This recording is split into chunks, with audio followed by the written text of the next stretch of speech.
तो भैया आ गए आप लोग। अरे सुने हैं गदरबा आया है। अरे मतलब वही गदर टू। दोस्तों सुनने में आ रहा है कि गदर टू और संघर्ष टू जो है खेसारी लाल यादव जी का और वो अपने सनी देओल जी का गदर टू, दोनों का कहानी सेम है। और आइए ना आपको डाउट क्लियर करते हैं और सही तरीका से बताते हैं कि आखिर किसका कैसे है। सबसे पहले अगर दोस्तों बात कर ले गदर टू का, तो अभी बॉक्स ऑफिस पे भैया धमाल मचा रहा है। क्योंकि पता है अभी तक मात्र 3 से 4 दिन हुआ है और उस फिल्म का 100 करोड़ का आंकड़ा पार होने वाला है। यानी कि अभी तक वो फिल्म 100 करोड़ कमा चुका है। और दोस्तों फिल्म का जो लागत है वो 150 करोड़ है। यानी कि मिनिमम 2 से 4 दिन के अंदर ये फिल्म अपना बजट अपने पास ले आएगा। यानी कि 150 करोड़ में फिल्म बना है और 100 करोड़ 3 दिन में कमा लिया। दोस्तों इस फिल्म का अगर कमाने का बात करें तो ये फिल्म मुझे लगता है ज्यादा से ज्यादा ये फिल्म 2.5 करोड़ 3 करोड़ तक कमा सकता है। क्योंकि ये फिल्म 4000 सिनेमा घरों में लगाया गया है। और दोस्तों ये फिल्म जो भी देख के आ रहा है तो कुछ लोग बोल रहा है कि बहुत सही है। और दोस्तों वही बात कर रहा है पिछले वाले गदर का, तो लोग कह रहा है कि उस गदर का ये मजाक बना दिया है। यानी कि दोस्तों उस गदर जैसा इसमें कोई फीलिंग नहीं आ रहा है।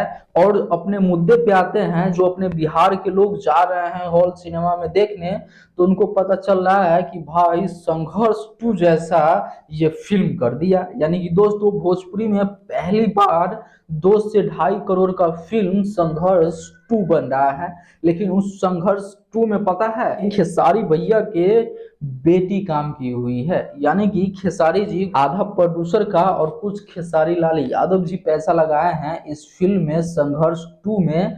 और कुछ इसी से कहानी मिलता जुलता है गदर टू का। दोस्तों सही भाषा में अगर समझे तो सुनिए, गौर से थोड़ा समझिएगा। जैसे संघर्ष टू में खेसारी लाल अपने बेटी के लंच करने की वजह से अपना पैसा लगा दिया और इतना महंगा फिल्म बना दी है भोजपुरी इंडस्ट्री में। हालांकि खेसारी लाल यादव जी के बेटी बचपन में बहुत सारे फिल्म में काम की है, लेकिन ये बहुत जब से बड़ी हुई है तब से चाहे हैं खेसारी लाल यादव कि अच्छे से पब्लिक के सामने मेरी बेटी उतरे और इनका कुछ एक छवि बने। दोस्तों इसीलिए इस फिल्म में इतना ज्यादा खर्च किए हैं खेसारी लाल यादव जी और अपने पॉकेट से लगा के इस फिल्म को बनाया गया है, जिस फिल्म का नाम है संघर्ष टू। और दोस्तों कुछ इसी प्रकार से गदर टू में जो सनी देओल सर को देख रहे हैं, इनको सिर्फ यूज किया गया है इस गदर टू में। यूज कैसे किया गया है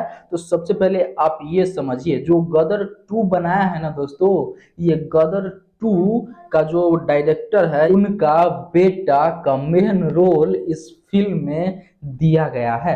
दोस्तों ये अपने बेटे को लंच करने के लिए और आगे बढ़ाने के लिए नाम गदर टू से जो फेमस है लंच करने का चाहा, लेकिन इस फिल्म में उतना कुछ कर नहीं पाए। आप देखिएगा तो ये फिल्म में आधा तक समझ में आएगा। सारे जो फिल्म का कहानी है ये डायरेक्टर प्रोड्यूसर के जो बेटे हैं या बेटियां हैं, इसी पे सारा जो फोकस होता है दिया गया है। सनी देओल को तो सिर्फ यूज किया गया है। तो दोस्तों मुझे उम्मीद है कि आप लोग इसको अच्छा से समझे होंगे। अगर नहीं समझे हैं तो वीडियो को दोबारा देख सकते हैं। और दोस्तों आखिरी में बात करें ये फिल्म संघर्ष टू का और ये गदर टू का, तो इसका कहानी बिल्कुल अलग अलग है। इसका जो रिलीज करने का तरीका था ना वो सेम है। आप समझ गए होंगे ना, जो रिलीज करने का तरीका है इसमें भी खेसारी लाल जी के जो बेटी है वो लंच हुई है। और गदर टू में भी जो पहली बार ये डायरेक्टर प्रोड्यूसर के बेटा लंच हुआ है, तो आप समझ सकते हैं ये मिल रहा है। ताकि कहानी नहीं मिल रहा है, बस ये दोनों बातें मिल रही है। जो इसीलिए अगर अभी तक आप इस फिल्म को नहीं देखे हैं तो एक बार जाके जरूर देखिए गदर टू को, और संघर्ष टू आएगा तो उसको भी देखिएगा।